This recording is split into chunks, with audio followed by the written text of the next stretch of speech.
Assalamualaikum dan selamat sejahtera. Saya Cikgu Saiful Bahari, Guru Pembimbing untuk projek inovasi Cockroach Tracker. Assalamualaikum warahmatullahi wabarakatuh.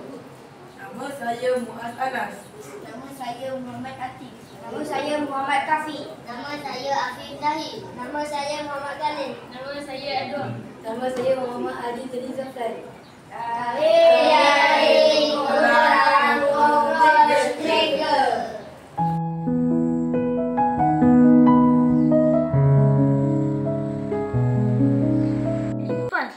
Sembuhlah dengan setup. Nak sembuh tu kos. Setup bukan murah.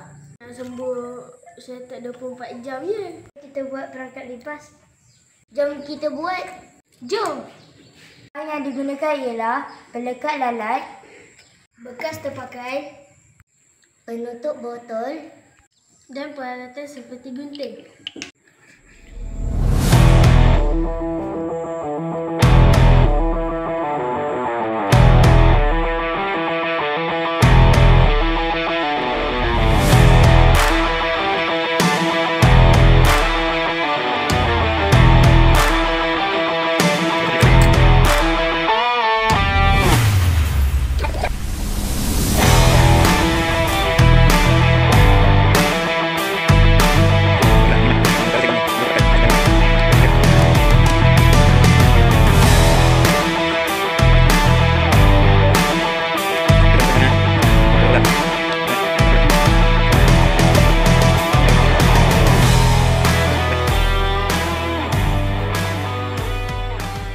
Sekarang saya akan meletakkan sedikit minyak masak terpakai ke dalam penutup botol.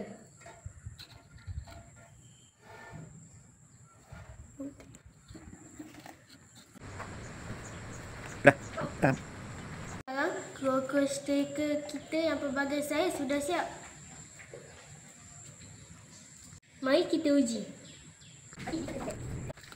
Selepas 24 jam inilah hasilnya.